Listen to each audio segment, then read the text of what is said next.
ನಿನಗೆ ಜ್ಞಾನ ಮಾರ್ಗ ಬೇಕು, ನನಗೊಂದು ಸರಿಯಾದ ಮಾರ್ಗ ಕರ್ಕೊಂಡು ಹೋಗು, ನನ್ನ ಬಗ್ಗೆ ನಾ ಸತ್ಯ ತಿಳ್ಕೊಬೇಕು. ಫಸ್ಟ್ ಟೈಮ್ ನಾವು ಕೇಳ್ಕೊಂಡೆ. ಅವಾಗ ಏನಾಯ್ತು, ಸ್ವಲ್ಪ ದಿನ ಆದ್ಮೇಲೆ ಸಮಸ್ಯೆ ಜಾಸ್ತಿ ಆಯ್ತು ನನಗೆ. ಸಮಸ್ಯೆ ಜಾಸ್ತಿ ಆದಂಗೆ ಸೊ ಆ ಟೈಮಲ್ಲಿ ನಮ್ಮ ಅಣ್ಣ ನಂಗೆ ಪರಿಚಯ ಮಾಡ್ಕೊಟ್ಟ. ಹಿಂಗ ಆನಾಪಾನಸತಿ ಮೆಡಿಟೇಷನ್ ಅಂತಿದೆ. ಫಸ್ಟ್ ಟೈಮ್ ನಾನು ನೋಡಿದ್ದೇನಪ್ಪಾ ಅಂದ್ರೆ ಸ್ಪಿರಿಚುವಲ್ ರಿಯಾಲಿಟಿ ಇನ್ ಕನ್ನಡ ಅಂತಿದೆ. ಸೊ ಅದನ್ನ ನೋಡಿದೆ. ಅದು ನೋಡಕ್ ಫುಲ್ ಕುತೂಹಲ ಆಗ್ಬಿಡ್ತು. ಏನೇನ್ ಆಗ್ತಾ ಇದೆಯಪ್ಪ, ಇದು ಧ್ಯಾನ ಮಾಡ್ತಾ ಇದಾರೆ, ಥರ್ಡ್ ಓಪನ್ ಆಗ್ತಾ ಇದೆ, ಅವೆಲ್ಲ ಚಕ್ರ ಆಕ್ಟಿವೇಶನ್ ಆಗ್ತಾ ಇದೆ, ಇದು ವಂಡರ್ ಇದೆ ಅಲ್ಲ, ಇದನ್ನೆಲ್ಲ ಮಾಡ್ಬಿಟ್ರೆ ನಾನು ಕಂಟ್ರೋಲ್ ತಗೋಬೋದಲ್ಲ, ಹಿಂಗೆಲ್ಲ ಮೈಂಡ್ ಓಡಕ್ ಸ್ಟಾರ್ಟ್ ಆಯ್ತು ನಂದು. ನಾ ಡಿಸೈಡ್ ಮಾಡ್ದೆ, ಮಾಡ್ತೇನಪ್ಪ, ಏನಾರ ಧ್ಯಾನ ಮಾಡ್ತೀನಿ ಅಂತ ತಿಳ್ಕೊಂಡ್ ಬಂದೆ ನಾನು ಧ್ಯಾನಕ್ಕೆ. ಸೊ ಆದ್ರೆ ಏನಾಯ್ತು, ಸರಿಯಾಗಿ ಮಾಡ್ತಿರ್ಲಿಲ್ಲ ನಾನು. ಒಂದಿನ ಮಾಡೋದು, 2 ದಿನ ಬಿಡೋದು, ಒಂದಿನ ಮಾಡೋದು, 2 ದಿನ ಬಿಡೋದು. ಸೊ ನಮ್ಮ ಅಣ್ಣಂಗೆ ಹೇಳ್ದೆ, ಯಾಕೋ ವರ್ಕ್ ಆಗ್ತಿಲ್ಲ ನನಗೆ, ಧ್ಯಾನ ಆಗ್ತಿಲ್ಲ ಅಂತಂದೆ. ನಮ್ಮ ಅಣ್ಣ ಒಂದ ಮಾತು ಹೇಳ್ದ, ವರ್ಕ್ ಆಗ್ತಾ ಇಲ್ಲ ಅಂತ ಅನ್ನಕ್ ಹೋಗ್ಬೇಡ, ಆಸಕ್ತಿ ಇಲ್ಲ ಅಂತ ಹೇಳು ಅಂತಂದ. ನಿನಗೆ ಇಂಟ್ರೆಸ್ಟೇ ಇಲ್ಲ ಮಾಡಕ್ಕೆ. ಕುಂತು ನೋಡಿ ಸರಿಯಾಗಿ ಟ್ರಿಗರ್ ಪಾಯಿಂಟ್ ಕುಂತು ನಂಗೆ ಅಲ್ಲಿ ಒಂದೇ ಒಂದು ವರ್ಡು ಹಿಂಗ್ ಕುಂತು ಸರಿಯಾಗಿ ಡಿಸೈಡ್ ಮಾಡ್ದೆ, ಏನಾರ ಆಗ್ಲಿ ಮಾಡ್ಬೇಕು ನಾನು. 41 days ಮಾಡ್ತೀನಿ. ತಗೊಂಡೆ, ನೋಡಿ ಕ್ಯಾಲೆಂಡರ್ ಹಾಕೊಂಡೆ, ಮಾರ್ಕ್ ಮಾಡಕ್ ಸ್ಟಾರ್ಟ್ ಮಾಡಿದೆ. ನೋಡೇ ಬಿಡೋಣ ಏನಾಗತ್ತೆ. ಬಟ್ ನಾನ್ ಒಂದ್ ವಂಡರ್ ಹೇಳ್ತೀನಿ ನಿಮ್ಗೆ. ಧ್ಯಾನಕ್ ನಾ ಕೂತ್ಕೊಂಡಾಗ, ಫಸ್ಟ್ ಟೈಮ್ ನಾ ಕೂತಾಗ ಸ್ಟಾರ್ಟಿಂಗ್ 1 hour ಮಾಡಿದೀನಿ. ಮಧ್ಯಾಹ್ನ 3 ಗಂಟೆಯಿಂದ 4 ಗಂಟೆ ಮಟ್ಟ 1 hour ಕೂತ್ ಬಿಡ್ತಿದ್ದೆ. ಆ ಕೂತಾಗ ನಾನ್ ಕೇಳ್ತಾ ಇರೋದು ಒಂದೇ ಕೇಳ್ತಾ ಇದ್ದೆ. ಎಲ್ಲರೂ ಧ್ಯಾನಕ್ಕೆ ಬಂದ್ರೆ ಏನೋ ಒಂದು ಎಕ್ಸ್ಪೆಕ್ಟೇಷನ್ ಇಟ್ಕೊಂಡ್ ಬಂದಿರ್ತಾರೆ, ನಿರೀಕ್ಷೆಗಳು ಇದ್ದೇ ಇರ್ತಾವೆ.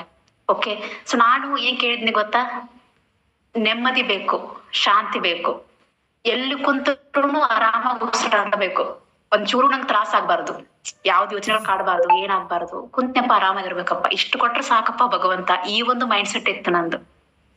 ಸೊ ಹಿಂಗೇನಾಯ್ತು, ಅಲ್ಲಿಗೆ ಸ್ಟಾರ್ಟ್ ಆಯ್ತು ನನ್ನ ಜರ್ನಿ. ಸೊ 41 days ಕಂಟಿನ್ಯೂಸ್ ಮಾಡ್ತಾ ಬಂದೆ. ಸೊ ನಾ ಮೊದಲು ಹೆಂಗಿದ್ನಪ್ಪ ಅಂದ್ರೆ, ಒಂದ್ ಕೆಲಸ ಮಾಡ್ಬೇಕಾದ್ರೂ ಬರೀ ಯೋಚನೆ ಬರೋದು. ಸೊ ನಿಮ್ದು ನೀವು ಅಬ್ಸರ್ವ್ ಮಾಡ್ಕೊಳ್ಳಿ. ಈಗ ನಾನು ಹೇಳ್ತಾ ಇದ್ದೀನಿ ಎಕ್ಸ್ಪೀರಿಯನ್ಸ್, ನೀವೇನ್ ಮಾಡ್ಬೇಕು ಅಂತ ನಿಮ್ದು ಕನೆಕ್ಟ್ ಮಾಡ್ಕೊಳ್ಳಿ. ನೀವ್ ಎಲ್ಲೆಲ್ಲಿ ನಿಮ್ಗೆ ಈ ರೀತಿ ಆಗಿರುತ್ತೆ, ಪ್ರತಿಯೊಬ್ಬರಿಗೂ ಆಗಿರತ್ತೆ. ಸೊ ನಾವೆಲ್ಲರೂ ಒಂದೇ ಅಲ್ವಾ, ಫುಲ್ ಎಲ್ಲಾನು ಆಗಿಲ್ಲ ಅಂದ್ರೂ ಸ್ಟೆಪ್ ಬೈ ಸ್ಟೆಪ್ ಒಂದೊಂದಾರು ಆಗಿರತ್ತೆ ನಾ ಹೇಳಿರೋದು. ಓಕೆ, ನನ್ಗೆ ಏನಾಗ್ತಿತ್ತಪ್ಪ ಅಂದ್ರೆ ಸಿಕ್ಕಾಪಟ್ಟಿ ಯೋಚನೆ ಬರೋದು, ಒಂದಾಕೊಳ್ಳೆ ಒಂದು ಸುಮ್ನೆ ಬಾಂಡೆ ತಿಕ್ತಾ ಇದ್ನ ಯೋಚನೆ ಬರೋದು, ಮುಂದ್ ಹಂಗಾದ್ರೆ ಹೆಂಗೆ, ಹಿಂಗಾದ್ರೆ ಹೆಂಗೆ, ನಾಳೆ ಏನ್ ಮಾಡೋದಪ್ಪ ನಾನು. ಸುಮ್ನಿರಲ್ಲ ಮೈಂಡು, ಹಂಗೆ ಮಂಕಿ ಮೈಂಡ್ ಅಂತ ಕರೀತಾರೆ, ಓಡ್ತಾನೆ ಇರತ್ತೆ ಹಂಗೆ, ಫ್ಯೂಚರ್ ಬಗ್ಗೆ ಫಾಸ್ಟ್ ಬಗ್ಗೆ. ಹಂಗೆ ನನಗೆ ಕಂಟ್ರೋಲ್ ಸಿಗ್ಲಾರ್ದ ಮೈಂಡನ್ನ ಒಂದು ಧ್ಯಾನ continuous 41 days daily 1 hour meditation ಕೂತಿದ್ದೀನಿ. ನೀವ್ ಅನ್ಬೋದು, ಅಯ್ಯೋ ಮೇಡಮ್ ಸ್ಟಾರ್ಟಿಂಗ್ 1 hour ಹೆಂಗ್ ಕೂತ್ಕೊಂಡ್ರಿ ನೀವು, ಸ್ಟಾರ್ಟಿಂಗ್ ಎಲ್ಲ 5 ನಿಮಿಷ ಅಲ್ಲ ಕೊಡೋದು ಅಂತ. ನಿಮ್ಗೆ ಹೆಂಗೆ ನಾ ಹೇಳ್ಬೇಕಂದ್ರೆ, ಇದನ್ನ ಸ್ಟಾರ್ಟಿಂಗ್ ಯಾಕೆ ನಾ 1 hour ಕೂತ್ಕೊಂಡೆ ಅಂದ್ರೆ, ನನ್ಗೆ ಹೆಂಗ ಆಗ್ಬಿಟ್ಟಿತ್ತು ಲೈಫ್ ಅಂದ್ರೆ, ಒಂದ್ ಟೈಮ್ ಅಲ್ಲ ಸತ್ರ ಸಾಕನ್ಸಿತ್ತು ನನಗೆ. ಬದುಕಬಾರ್ದಪ್ಪ ಲೈಫ್, ಏನು ಯೂಸ್ ಇಲ್ಲ ಇದು, ಯಾವ್ದಕ್ಕಾರ ಬದುಕ್ಬೇಕಪ್ಪ. ಬಟ್ ನಂಗೆ ಧೈರ್ಯ ಇರ್ಲಿಲ್ಲ. ಒಂದ್ ತಿಳ್ಕೊಳ್ಳಿ, ಸಾಯಕ್ಕೂ ಧೈರ್ಯ ಬೇಕು. ಸುಮ್ನೆ ಸಾಯಕ್ಕಾಗಲ್ಲ, ಸಾಯಕ್ಕೂ ಧೈರ್ಯ ಬೇಕು. ಬಟ್ ಆ ಸ್ಟೇಜ್ ಅಲ್ಲಿ ಇದ್ದವ್ರಿಗೆ ನನಗೆ ಅವಾಗ ಐಡಿಯಾ ಬಂತು, ಸಾಯಕ್ಕಂತೂ ನಂಗೆ ಧೈರ್ಯ ಇಲ್ಲ. ಬಟ್ ನನಗೆ ನನ್ನ ತಲೆಯಾಗ ಹೆಂಗಿತ್ತಪ್ಪ ಅಂದ್ರೆ, ಇಡೀ ಜಗತ್ತು ಕೆಟ್ಟದಾಗಿದೆ, ನಾ ಒಬ್ಳೆ ಒಳ್ಳೆಳು, ಇಡೀ ಜಗತ್ತೇ ಸರಿ ಇಲ್ಲ, ಆ ಒಂದು ಮೈಂಡ್ ಸೆಟ್ ನನ್ನ ಒಳಗಡೆ ಇತ್ತು. ಸೊ ಅವಾಗ ನಾನೇನ್ ಮಾಡ್ದೆ ಅಂದ್ರೆ, ಅನ್ಕೊಂಡೆ, ಈ ಕೆಟ್ಟದಾಗಿರೋ ಜಗತ್ತ ನೋಡ್ಬಾರ್ದು ಅಂದ್ರೆ ಏನ್ ಮಾಡ್ಬೇಕು, ಕಣ್ ಕ್ಲೋಸ್ ಮಾಡ್ಕೋಬೇಕು. ಕಣ್ ಕ್ಲೋಸ್ ಮಾಡಿ ಕೂತ್ ಬಿಡ್ಬೇಕು, ಸುಮ್ನೆ ನೋಡ್ಬಾರ್ದಪ್ಪ, ಜಗತ್ತನೇ ನೋಡ್ಬಾರ್ದು. ಆಮೇಲೆ ನನ್ನ ತಲೆಯಲ್ಲಿ ಏನ್ ಬರ್ತಾ ಇತ್ತು ಗೊತ್ತಾ, ಧ್ಯಾನ ಕೂತಾಗ ನಾ ಈ ಶರೀರ ಬಿಟ್ಟಂಗೆ ಫೀಲ್ ಆಗ್ತೈತ್ ನಂಗೆ. ನಾ ಶರೀರ ಬಿಟ್ಟಿದ್ದೀನಿ, ಶರೀರದೊಳಗೆ ನಾ ಇಲ್ಲ, ಅದನ್ನ ಸುಖವಾಗಿದ್ದೀನಿ, ಆ ಫೀಲ್ ಮಾಡ್ಕೋತಾ ಇದ್ದೆ. 1 hour ಕುಂಡ್ರೆ ನಂಗೆ ಖುಷಿ ಸಿಗೋದು. ನನಗೆ 1 hour ಕೂತ್ ಬಿಟ್ರೆ ಯಪ್ಪ ಜಗತ್ತಿನ ಬಿಟ್ಟು ಕೂತಿದ್ದೇನಪ್ಪ ನಾನು ಅಂತ ಫೀಲ್ ಮಾಡ್ತಾ ಕೊಡ್ತಾ ಇದ್ದೆ. ಸೊ ಹಂಗಾಗಿ ನಂಗೆ ಸ್ಟಾರ್ಟಿಂಗ್ 1 hour ಕೂತಿದ್ದೀನಿ ನಾನು. ಯೋಚನೆ ಬಂತು, ಕಂಟಿನ್ಯೂಸ್ ಯೋಚನೆ ಬಂದಿದೆ, ಬಂತು, ಅಳುನು ಬಂದಿದೆ, ಟೆನ್ಷನ್ ಆಯ್ತು, ಅದು ಆಯ್ತು, ಪ್ರತಿಯೊಂದೂ ಆಗಿದೆ ನಂಗೆ. 1 hour ಒಳಗಡೆ ಎಲ್ಲಾನು ಫೇಸ್ ಮಾಡಿದೀನಿ ನಾನು. 41 days ಮಟನು ಫೇಸ್ ಮಾಡಿದೀನಿ. ಒಮ್ಮೆ ಕುಂಡಬಾರ್ದು ಅನ್ಸ್ತಿತ್ತು, ಅಂದ್ರೆ ಹಂಗ್ ಯೋಚನೆಗಳು ಹಂಗ್ ಬರೋದು, ಒಮ್ಮೆ ಅಲೆಯಾಗಿ ಬರೋದು. ಒಂದ್ ತಿಳ್ಕೊಳ್ಳಿ, ಯೋಚನೆ ಬರ್ತಾವಂತಾರಲ್ಲ, ಯೋಚನೆ ಬರೋದಂದ್ರೆ ಏನು, ನಿಮ್ ಮನೇಲಿ ದಿನಾ ಕಸ ಉಡಿಸ್ತೀರಾ, ಕಸ ಉಡಿಸಿ ತೆಗೆದು ಹೊರ ಹಾಕ್ತೀರಾ, ಕರೆಕ್ಟಾ? ದಿನಾ ಕಸ ಬರುತ್ತಲ್ವಾ, ದಿನಾ ಉಡಿಸ್ತೀರಾ, ಹೊರ ಹಾಕ್ತೀರಾ. ಸೇಮ್ ನಮ್ಮ ಮೈಂಡ್ ಅಲ್ಲಿ ಯೋಚನೆಗಳು ಅಂತ ಕಸ ಇದೆ, ದಿನ ನಾವು ಉಡಿಸಿ ಹೊರ ಹಾಕ್ಬೇಕು. ಯೋಚನೆಗಳು ಬರ್ತಾ ಇಲ್ಲ, ಯೋಚನೆಗಳು ಹೋಗ್ತಾ ಇವೆ, ಹೋಗಕ್ ಬಿಡಿ. ಧ್ಯಾನದಲ್ಲಿ ಬಂದಾಗ, ಧ್ಯಾನಕ್ಕೆ ನಿಮ್ಗೆ ಕೂತಾಗ ತುಂಬಾ ಯೋಚನೆ ಬರ್ತಾ ಇದೆ ಅಂದ್ರೆ ಯು ಆರ್ ಲಕ್ಕಿ. ನಿಮ್ ತಲೆಯಲ್ಲಿ ಏನೇನೆಲ್ಲ ಇತ್ತಲ್ವ ಇಷ್ಟು ದಿನ ಕಸ ಹೊರಗೆ ಹೋಗ್ತಾ ಇದೆ. ಧ್ಯಾನ ಅನ್ನೋದು ಕಸಬರ್ಗಿದ್ದಂಗೆ, ಉಡಿಸಿ ತೆಗೆದು ಹೊರ ಹಾಕ್ತಾ ಇದೆ. ಖುಷಿ ಪಡಿ, ಯಾವುದೇ ಕಾರಣಕ್ಕೂ ಅದನ್ನ ಅಯ್ಯೋ ಯೋಚನೆ ಬರ್ತಾ ಇದೆ ಮೇಡಮ್ ಅನ್ಬೇಡಿ. ಇನ್ಮೇಲೆ ಯಾರಕ್ಕೆ ಏನ್ ಹೇಳ್ಬೇಕು, ಯೋಚನೆ ಹೋಗ್ತಾ ಇದೆ, ಯೋಚನೆ ಹೋಗ್ತಾ ಇದೆ, ಕಸ ಹೋಗ್ತಾ ಇದೆ, ಆ ರೀತಿ ಹೇಳ್ಬೇಕು. ಸೊ ಹಿಂಗೇನಾಯ್ತು, ನಂದು 41 ದಿನದಲ್ಲಿ ಕಸ ಎಲ್ಲ ಹೋಯ್ತು ಕಂಪ್ಲೀಟ್ ಆಗಿ. ಮೈಂಡ್ ಕೂಲ್ ಆಯ್ತು, ಮೈಂಡ್ ರಿಮೋಟ್ ಕಂಟ್ರೋಲ್ ಸಿಕ್ತು ನಂಗೆ. ಹೆಂಗೆ, ಸಿಂಪಲ್, ಬಾರಿ ಒಂಥರ ಮ್ಯಾಜಿಕ್ ಆಟ ಆಡಕ್ ಸ್ಟಾರ್ಟ್ ಮಾಡಿದೆ ನಾನು. ಈಗ ನಾನಾಗಿ ಮಾಡ್ಬೇಕಂದ್ರೆ ಒಂದ್ ಯೋಚನೆ ಬರ್ತಾ ಇಲ್ಲ, ಒಂದೇ ಒಂದು ಯೋಚನೆ ಬಂದ್ರು ಜಸ್ಟ್ ಹಿಂಗ್ ಚಿಟ್ಕೆ ಹೊಡಿತಾ ಇದೆ, ಸ್ಟಾಪ್ ಅಂತಿದೆ, ಅಂದ ತಕ್ಷಣ ಸ್ಟಾಪ್ ಆಗ್ಬಿಡ್ತೈತೆ ಯೋಚನೆ. ನಾ ಸೈಲೆಂಟ್ ಆಗ್ಬಿಡ್ತೇವೆ, ಹಿಂಗೇನಿದು ಒಂದು ಬರ್ತಾ ಇಲ್ವಲ್ಲ, ಎಲ್ಲೋಯ್ತಿದ್ವು ಯೋಚನೆ, ಹಂಗ ಹುಡ್ಕಕ್ ಸ್ಟಾರ್ಟ್ ಮಾಡ್ತಾ ಇದ್ದೆ.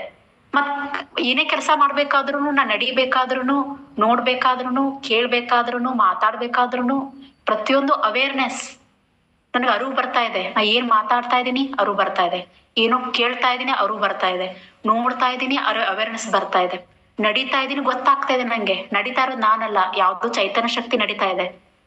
ಆಮೇಲೆ ನಂಗೆ ಹೆಂಗ್ ಫೀಲ್ ಆಯ್ತಪ್ಪ ಅಂದ್ರೆ, ಈ ಬ್ರಹ್ಮಾಂಡ ನಾನು ಬೇರೆ ಅಲ್ಲ, ನಾ ಇಬ್ರು ಒಂದೇ. ಒಂದು ಪೀಕ್ ಸ್ಟೇಜ್ ಹೋಗ್ಬಿಟ್ಟಿದ್ದೆ ನಾನು. ಹೆಂಗೆ ಅಂದ್ರೆ ಆ ಕಂಟಿನ್ಯೂಸ್ 41 days ಆದ್ಮೇಲೆ ಮೈಂಡ್ ಫುಲ್ ಕಂಟ್ರೋಲ್ ಬಂತು, ಯೋಚನೆ ಎಲ್ಲ ಸ್ಟಾಪ್ ಆಯ್ತು, ಓಕೆ ಶಾಂತ ಆದೆ, ಫುಲ್ ಕೂಲ್ ಆದೆ. ಬಟ್ ನಾ ಯಾವ ಸ್ಟೇಜಿಗೆ ಹೋಗ್ಬಿಟ್ಟೆಪ್ಪ ಅಂದ್ರೆ, ಒಂದ್ 2-3 ವಾರ ಆದ ತಕ್ಷಣ ನನಗೆ ಭಯ ಸ್ಟಾರ್ಟ್ ಆಯ್ತು ಒಳಗಿಂತ್ರ. ನಾ ಎಲ್ಲೋ ಹೋಗ್ತಾ ಇದ್ದೀನಿ, ಯಾಕೋ ಏನೋ ಬ್ಯಾಡ್ ಅನಿಸ್ತಾ ಇದೆ, ಲೈಫ್ ಏನೋ ಒಂಥರ ಬ್ಯಾಡಪ್ಪ ಸಾಕು ಅನಿಸ್ತಾ ಇದೆ ಒಂಥರ, ಅಂದ್ರೆ ಅಷ್ಟು ಮನಃಶಾಂತಿ ಆನಂದ. ಸೊ ಅವಾಗ ನಾ ಏನ್ ಮಾಡ್ಕೊಂಡೆ, ಧ್ಯಾನದಲ್ಲಿ ಕೂತ್ಕೊಂಡೆ, ಅನ್ಕೊಂಡೆ ನಾ ಈ ಸದ್ಯ ಇನ್ನು ಹೋಗಕ್ ಬಂದಿಲ್ಲ, ನಂದೇನು ಕೆಲಸ ಮುಗ್ದಿಲ್ಲ, ನಾ ಏನೋ ಒಂದ್ ಮಾಡ್ಬೇಕಾಗಿದೆ. ಸೊ ಈ ಸದ್ಯ ನಾ ಹೋಗಲ್ಲ ಎಲ್ಲೂ ಕೂಡ.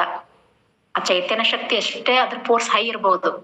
ಈಗ ಸ್ವಾಮಿ ವಿವೇಕಾನಂದರಿಗೆ ಅವರು 30ನೇ ವಯಸ್ಸಿಗೆ ತಮ್ಮ ದೇಹವನ್ನ ತಾವಾಗಿನೇ ಏನ್ ಮಾಡಿದ್ರಪ್ಪ ಅಂದ್ರೆ ಬಿಟ್ರು. ಅವ್ರು ಮೊದ್ಲೇ ಗೊತ್ತಿತ್ತು ಅವ್ರು ಬಿಡ್ತಾರೆ ಅನ್ನೋದು. ಅವ್ರು ಒಂದ್ ಮಾತು ಹೇಳ್ತಾರೆ ಸ್ವಾಮಿ ವಿವೇಕಾನಂದರು, ನನ್ನ ಆತ್ಮ ಚೈತನ್ಯ ಶಕ್ತಿ ಎಷ್ಟು ಇತ್ತಪ್ಪ ಅಂದ್ರೆ, ನನ್ನ ದೇಹಕ್ಕೆ ಅದನ್ನ ತಡೆಯೋ ಸಾಮರ್ಥ್ಯ ಇರ್ಲಿಲ್ಲ, ಅಷ್ಟು ಶಕ್ತಿ ಇತ್ತು ನನ್ನ ಆತ್ಮಕ್ಕೆ. ಚಿಕ್ಕ ವಯಸ್ಸಿಂದ ಧ್ಯಾನ ಮಾಡಿದಾರೆ ಅವರು, ಅಷ್ಟು ಪವರ್ಫುಲ್ ಆಗಿ ಕೂತಿತ್ತು ಅವ್ರಿಗೆ ಆ ಚೈತನ್ಯ ಶಕ್ತಿ. ಆ ಅರಿವು ಅವೇರ್ನೆಸ್ ಅನ್ನೋದು ಹೆಚ್ಚಾಗ್ತಾ ಆಗ್ತಾ ಆ ದೇಹಕ್ಕೆ ಅಂತ ತಡ್ಕೊಳ್ಳೋ ಶಕ್ತಿ ಬರ್ಲಿಲ್ಲ, ಆತ್ಮ ತಾನಾಗಿ ಹೊರ ಹೋಗುತ್ತೆ ಸಾಕು, ಅಂದ್ರೆ ಪರಮಾತ್ಮ ಆಗ್ಬಿಡುತ್ತೆ ಆತ್ಮ. ಸೊ ಹಂಗಾಗಿ ಅವ್ರು ಮೊದಲು ಫಿಕ್ಸ್ ಮಾಡ್ಕೊಂಡಿದ್ರು, ಇಚ್ಛಾಮರಣ ಶಕ್ತಿ ಅಂತಾರೆ. ಅವ್ರಿಗೆ ಗೊತ್ತಿತ್ತು ಇದೇ ವಯಸ್ಸಿಗೆ ಸಾಯ್ತೇನೆ, ಹಿಂಗೆ ಆಗುತ್ತೆ ಎಲ್ಲ ಗೊತ್ತಿತ್ತು ಅವ್ರಿಗೆ.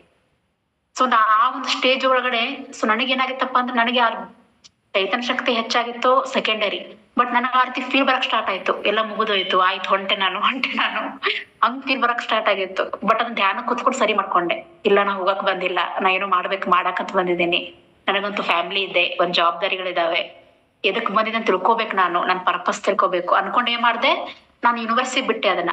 ಓಕೆ ನೀ ಏನ್ ಮಾಡ್ತೀಯೋ ಗೊತ್ತಿಲ್ಲ, ನಾನು ವಾಪಸ್ ಕರ್ಕೊಂಬ, ನಾನು ಆ ಸ್ಟೇಜ್ ಇಂದ ಹೊರಗೆ ಬರ್ಬೇಕು ನಾವು ವಾಪಸ್ಸು ಅನ್ಕೊಂಡೆ. ಒಂದ್ ಮಂತ್ 2 ಮಂತ್ ಆಗೋರೊಳಗಡೆ ನಾರ್ಮಲ್ ಆದೆ, ಡೈಲಿ ಧ್ಯಾನ ಮಾಡ್ತಾ ಇದ್ದೆ, ಬಟ್ ಆ ಸ್ಟೇಜ್ ಇಂದ ಹೊರಗೆ ಬಂದೆ, ಮತ್ ನಾರ್ಮಲ್ ಸ್ಟೇಜ್ ಬಂದೆ. ಸೊ ಹಂಗ ಇರ್ಬೇಕಾದ್ರೆ